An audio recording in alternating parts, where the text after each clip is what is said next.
Hi, this is Nancy Buswell, and you are listening to the Listen and Repeat podcast, episode 101. That's right, now we are in the 100s for the Listen and Repeat podcasts. This is To Build a Fire, part 6, and it's based on the short story by Jack London. So listen and repeat to improve your English intonation and pronunciation. Copy how my voice goes up and down. Copy my pronunciation. The man took a chew of tobacco and proceeded to start a new amber beard. Also, his moist breath quickly powdered with white his mustache, eyebrows, and lashes.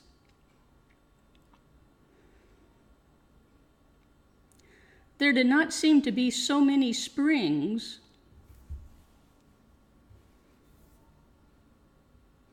on the left fork of the Henderson, and for half an hour the man saw no signs of any.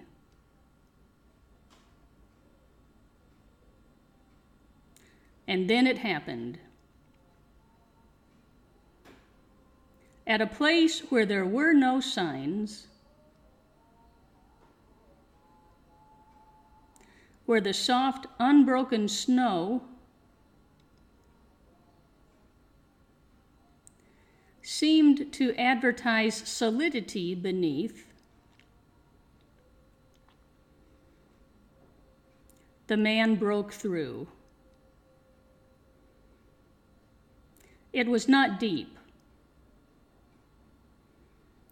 He wetted himself halfway to the knees,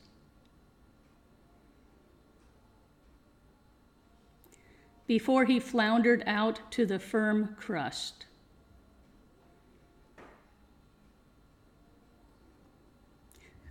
That is, he stepped in an area where there was some water under the ice and got his feet and the bottom part of his legs wet.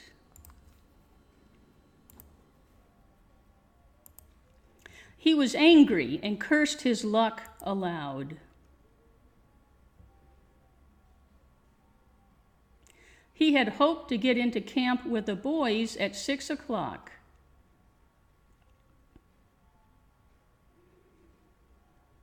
And this would delay him an hour, for he would have to build a fire and dry out his footgear. This was imperative at that low temperature. He knew that much. And he turned aside to the bank, which he climbed.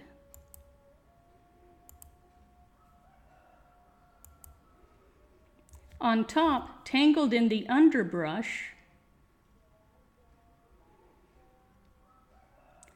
about the trunks of several small spruce trees,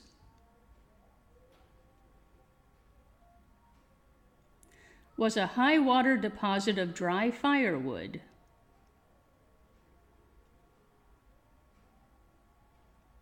Sticks and twigs principally,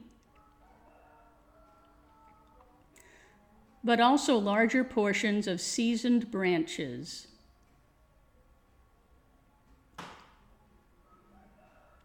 And fine, dry, last year's grasses. He threw down several large pieces on top of the snow. This served for a foundation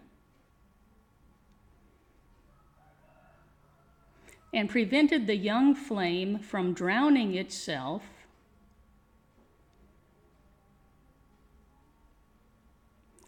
in the snow it otherwise would melt.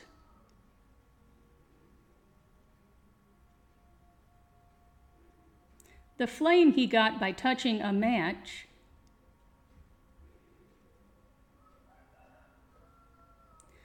to a small shred of birch bark that he took from his pocket.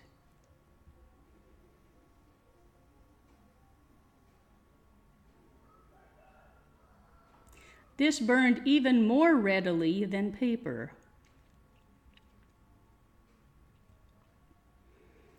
Placing it on the foundation, he fed the young flame with wisps of dry grass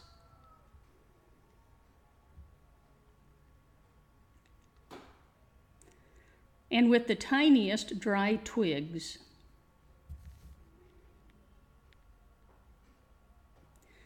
He worked slowly and carefully,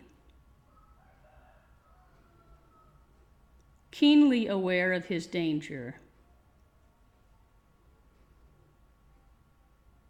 Gradually, say that again, gradually, as the flame grew stronger,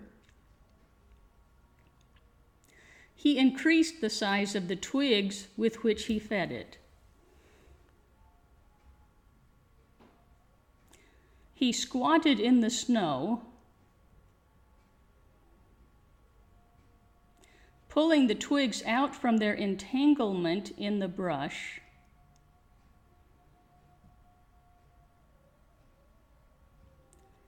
and feeding directly to the flame. He knew there must be no failure.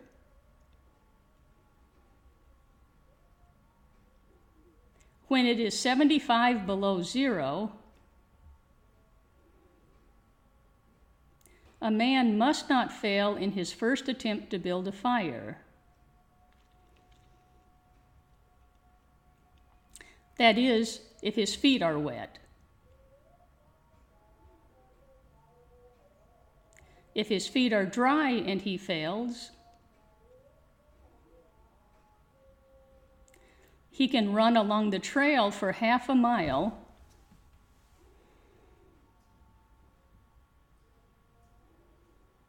and restore his circulation.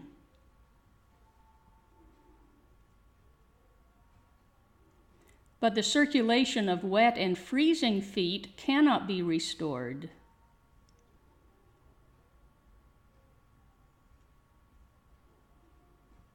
By running when it is 75 below. No matter how fast he runs, the wet feet will freeze the harder. All this the man knew. The old-timer on Sulphur Creek had told him about it the previous fall.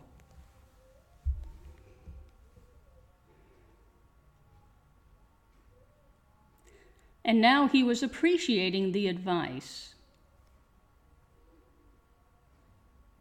Already all sensation had gone out of his feet.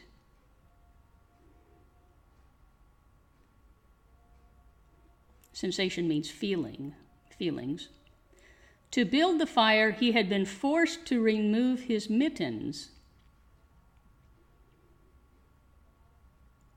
And the fingers had quickly gone numb. His pace of 4 miles an hour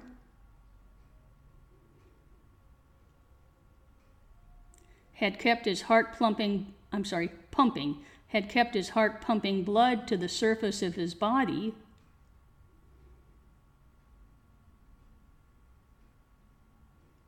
And to all the extremities. But the instant he stopped, the action of the pump eased down. The cold of space smote the unprotected tip of the planet. And he, being on that unprotected tip, that is, the far north, received the full force of the blow. The blood of his body recoiled before it.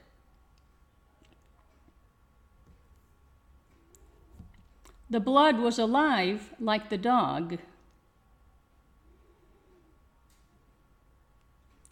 And like the dog, it wanted to hide away and cover itself up from the fearful cold.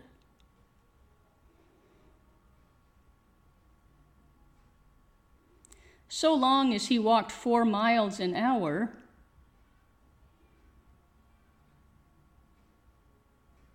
he pumped that blood willy-nilly to the surface.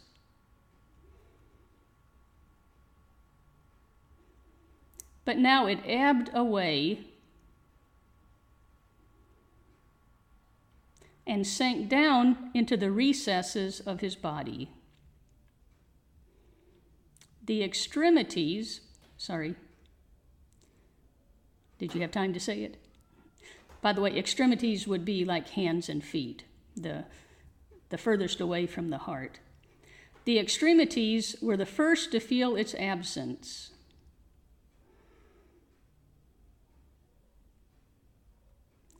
His wet feet froze the faster,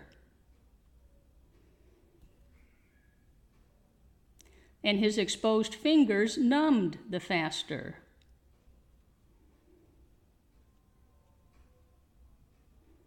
Though they had not yet begun to freeze. Nose and cheeks were already freezing,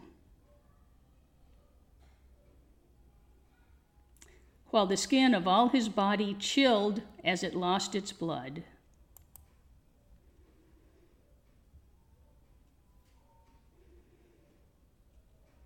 Wow, things don't look very good for this man. Okay, I don't know if you could hear it, but there's some sound coming from the local temple, also called Wat. I'm still on vacation in Vientiane, Laos.